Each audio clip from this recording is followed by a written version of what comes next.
Oh, and Squirtle's evolving. I didn't even realize he reached that point. That is awesome.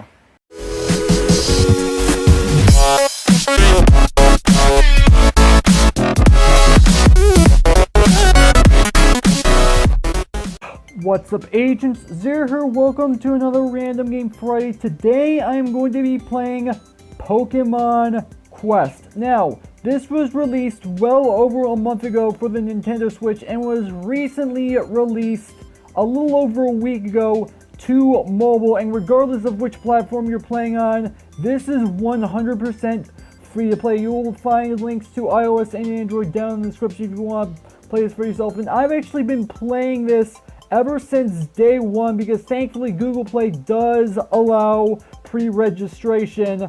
I don't remember if I actually got anything specific for pre-registration, but it's been a lot of fun. Anyway, this is what this game is. So this is an RPG, much like most other Pokemon games, but instead of being like monster catching and battling, this is more closely related to a dungeon crawler, if it can even be called that. And this is actually really interesting. As I mentioned, I've been playing this since day one of the mobile release because I don't actually have a Nintendo Switch. So what this video is going to be, this is going to be more of a guide on how to play the game. But it is going to include actual gameplay. I'll go ahead and say that much. But this is going to be more of a guide on how to play the game so that you guys have a basic idea of how the game works. So first off, we are starting in our base camp. And there are two things that I want to go ahead and show you guys. First off, every once in a while, if you see up in the top left corner of my base, I have a wild Pokemon here. Every once in a while, a wild Pokemon will appear in the top left corner of your base, and you can actually recruit them just by tapping on them. And there I got myself a Venonat. There we go. So we got a Venonat, and I just wanted to let you guys hear the music that happens when you actually find a Pokemon. So yeah, that is one way that you can get Pokemon. Before I forget, there are these PM tickets that you can get every so many hours. So I just got 50 of them, and I've got a timer going now so I can get more when that timer runs out. And so as I just showed you, top left corner of the screen, which obviously is not there anymore, that is one way that you can get Pokemon. It's just a random chance as far as I can tell. I've gotten quite a few Pokemon from this, but there is one other way that you can actually get Pokemon, and that's by cooking a meal. So if I go ahead and tap on this cooking pot, so here's the way this works. You can craft, if it can be called crafting, recipes for basically stews is how the game puts it, and different recipes will do different things. So what I'm actually going to do is I'm going to place in some of these. So let me go ahead and drag some of these guys in, 3, and I'm just putting in random ingredients. Let me actually go ahead and put in something completely random, and I can start cooking now. You do have the ability to unlock further cooking pots that increase the amount of ingredients, which may not seem like a good idea, but if you have a better cooking pot with more ingredients in it, which I have one other cooking pot, I don't have any others, you can actually increase the strength of the Pokemon that will come to your base. I don't actually have any other cooking pots other than those, so let's go ahead and make a random recipe, and this should hopefully make a mulligan stew. Now, there are 18 recipes in this game that you can go ahead and make, of which 17 have been discovered by the players. The reason being is because the last one requires extremely rare ingredients, and they're made to attract legendary Pokemon, which does in fact include Mew and Mewtwo, but no one's discovered this recipe as of yet. They are speculating what the recipe is, but no one's actually figured it out yet. So let's go ahead and start cooking. So ingredients, yeah, we'll go ahead and get used up for cooking this. And yeah, so this is going to take 4 turns in order to actually be able to cook the food completely. And the reason why it's 4 turns, well, what that means is I have to go on 4 expeditions in order for this food to be done. So I've done pretty much enough talking. Let's go ahead and get into the actual game, which obviously I'm going to be talking over again. So here's what the game actually looks like, or at least the world map, and I'm actually going to be playing just to show you guys how this game works for this first level. I'm going to be playing other levels further on in the video, but for the sake of this first expedition, just for the sake of this video, I'm going to be playing the first level in the game, and the number on the level just corresponds to how strong a recommend your Pokemon team to be in order to be able to take it on and be successful. I have over 2,000, which that's well over 200. So let's go ahead and get started. So it's going to show you these tips as loading screens regardless. So this is what the gameplay actually looks like, and your Pokemon will automatically go towards the next set of Pokemon. They will automatically attack any Pokemon they encounter. However, you can actually tell them by tapping on buttons to use special moves.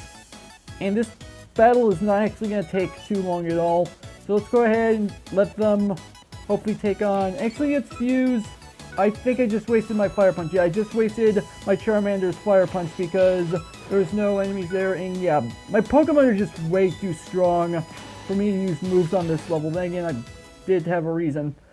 Okay, so here we're taking on a Meowth, and this is the first, I wouldn't necessarily call it boss of the game. It is a stronger Pokemon than all the rest in the level.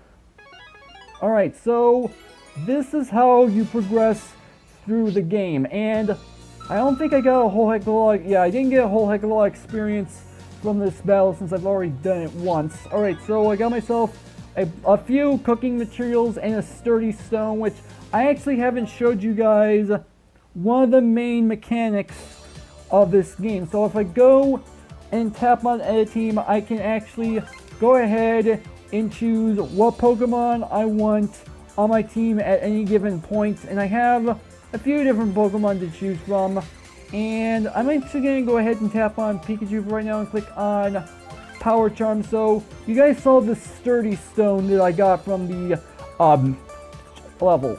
So this is how it actually works. You put Power Stones inside of your Pokemon's inventory, and that'll increase either its health or its attack depending on which Power Stone you have, and you are limited to what you can put down, because as you gain levels for your Pokemon, then you may notice that the top center of Pikachu's inventory is actually partially full, and that just means I'm working on progressing that, and each level that you get will increase that bar by a certain amount. I don't actually remember.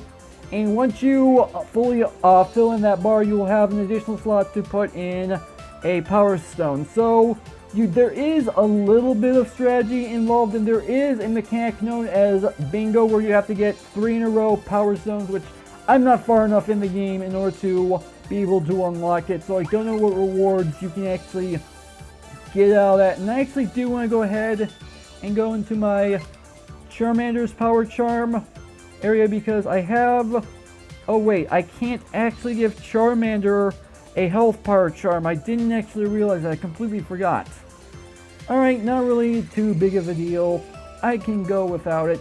Alright, so let's go ahead and actually take on a different level. I'm actually going to switch out my Charmander for my Ivysaur, which I had a Bulbasaur. I attracted a Bulbasaur to my camp using stews, and I got a Bulbasaur, like I just said, and it finally evolved into an Ivysaur, and now, as you can tell, my power level has increased by quite a decent amount. Let me put my Charmander back in its original spot. So I'm at 2045 right now. Put my Ivysaur back in. Now I'm at 2552, which is actually a lot stronger. I've been trying to level up my Charmander because everyone knows that Charizard is an absolute beast. Alright, so that's how the game actually works.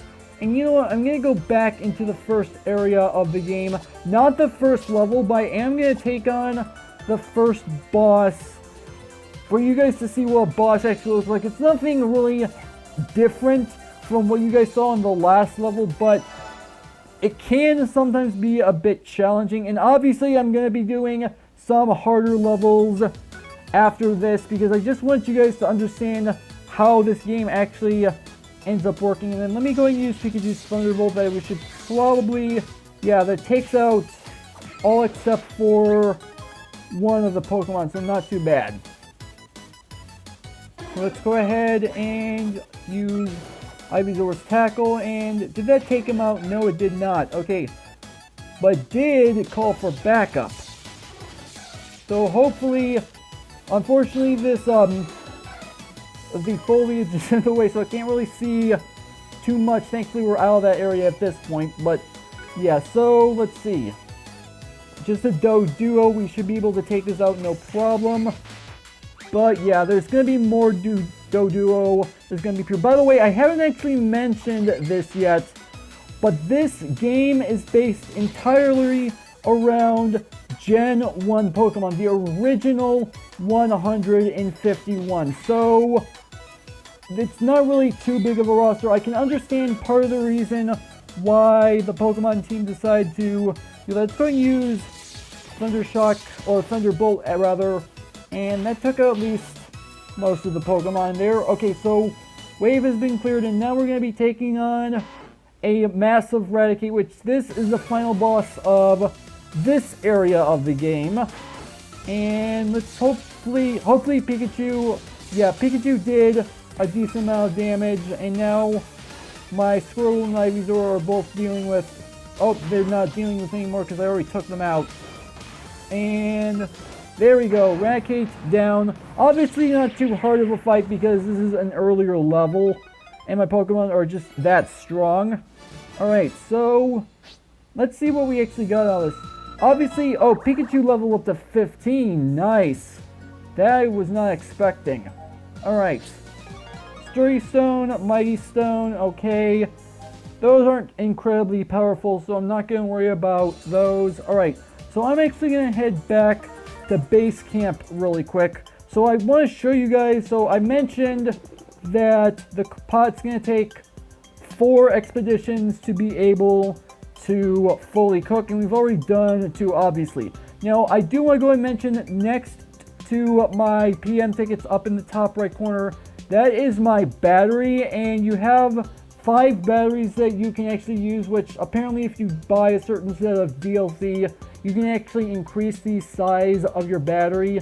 I don't know how much it actually stacks up to. Oh yeah, by the way, one other thing I do want to go and mention is that you see the Dodrio hut that I have, these cubes in the center, and this statue right here. I actually got these in 2 different ways. I bought the cubes and the tent with PM tickets, and they increase the amount of drops I can get from the expeditions. And this statue I got from completing one of the areas, and what it does is it increases the amount of XP a Pokemon will get up to level 10. I have another one which increases up to level 5, but I don't really need. So this flourishing statue I don't actually need because it's a little bit weaker. Actually, I might need, I don't actually know. I have to look into it.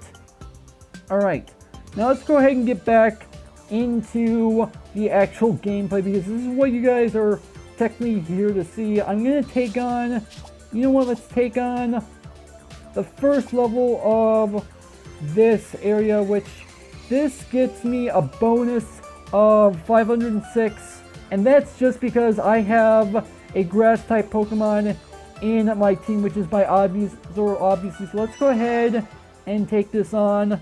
And something I forgot to mention, which actually, you know what, one was going to mention, I'm going to wait until it actually happens. And okay, Magikarps, they shouldn't really do too much damage. Yeah, I figured. Alright, first wave cleared, okay. Now, one thing I've not mentioned yet is the 2 buttons that are above the Pokemon's move set on either side of the screen. If you tap on auto, what this will do is the computer will automatically use Pokemon moves for you, which I don't personally like using.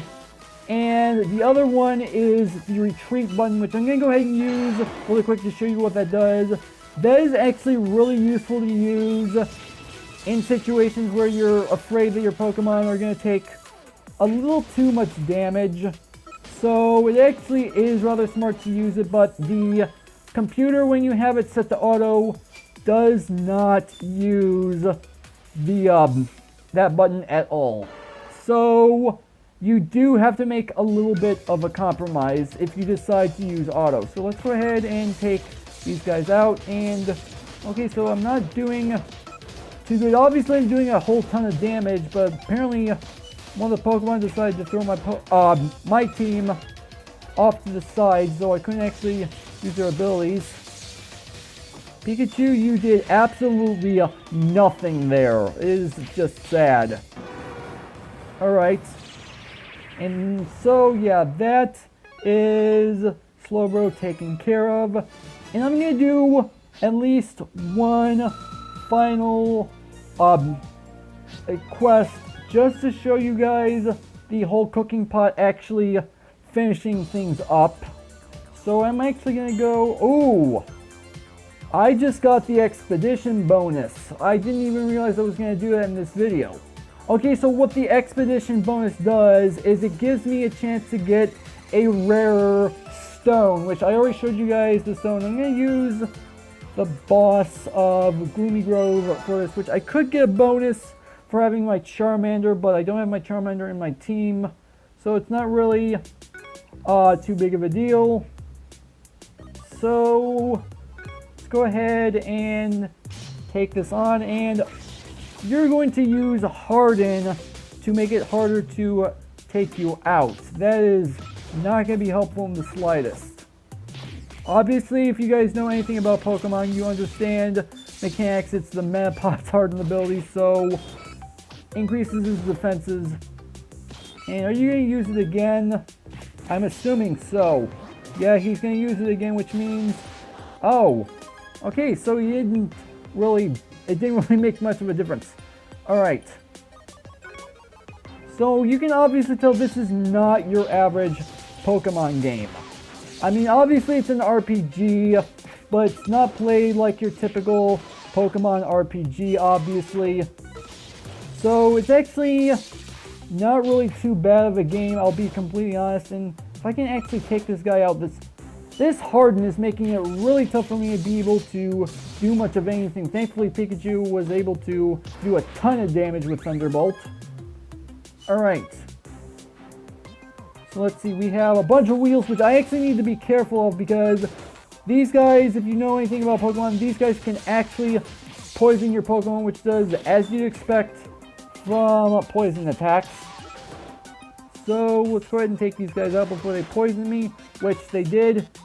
While execute, not really too big of a deal. And I used Thunderbolt way too early. That was my own fault that I used Thunderbolt way too early, obviously. So go ahead, take these guys out. Thunderbolt. And okay, so apparently those execute got a status effect of paralyzed from actually using Thunderbolt, which, yeah, status effects, as I kind of already mentioned with Poison, are actually a thing in this game. And oh, we used Disable on Pikachu. I can't actually use Thunderbolt. Not that's going to make too much of a difference. And Ivysaur is also poisoned. Okay, so you guys are going to see a few different status effects here. And I don't know if I'm actually going to encounter a problem where when my Pokemon actually ends up fainting, which hopefully that doesn't happen. But all that really happens when that does occur is that they go into a Pokeball and you have to wait until they revive, which there's a certain amount of time that it takes before they actually do revive. And apparently Pikachu and Squirtle both got put into Pokeballs, so Ivysaur finally took out the Butterfree, which not too bad. Alright, let's see, how much experience did we get from that? Ivysaur leveled up to 17. Oh, and Squirtle's evolving! I didn't even realize he reached that point. That is awesome! An evolution in a video, not too bad. Alright, congratulations to Squirtle involved into War Turtle. Nice. I'm really glad that happened. Alright, and we got ourselves a Mighty Stone, which is gold, 149 attack, which I'm going to deal with that a little bit later. Alright, so let me go ahead and show you guys the actual cooking pot actually done. So now that's been 4 dungeons, basically. I really don't know if it can actually be considered dungeons, but whatever. My meal is now done, so if I tap on it, it's going to open up. Mulligan Stew TUMBLECUbe. If I go ahead and close, this is the main way that you get new Pokemon. And did I get a Horsey? Is that what I just got? Yes, I did. Alright, so that is the main mechanic on how to get Pokemon in your camp. And that Mulligan Stew TUMBLECUbe that I got, it's just a throwaway recipe. It can attract practically any Pokemon regardless. It doesn't really matter. Actually, I shouldn't say practically every Pokemon. There are certain Pokemon that is not able to attract, but it attracts a wide variety of Pokemon. So Horsey, an interesting choice nonetheless, but that is actually all I can do to go ahead and show you guys how this game works. So if you guys want to play this game for yourself, again, it's completely free to download on Android, iOS, and I'm pretty sure it's also free on Nintendo Switch as well. I'm not going to have a link to the Nintendo eShop in the description because I don't know a way of finding it. But yeah, this is where I'm going to go ahead and end things off. So hopefully you guys have enjoyed. If you did, make sure to hit that like button. But more than make sure that subscribe button for future content. Also, you can follow me on Twitter at AgentCPU0 to stay updated. This has been Zero Studios. Thank you guys for watching, and with that, I'll see you guys later.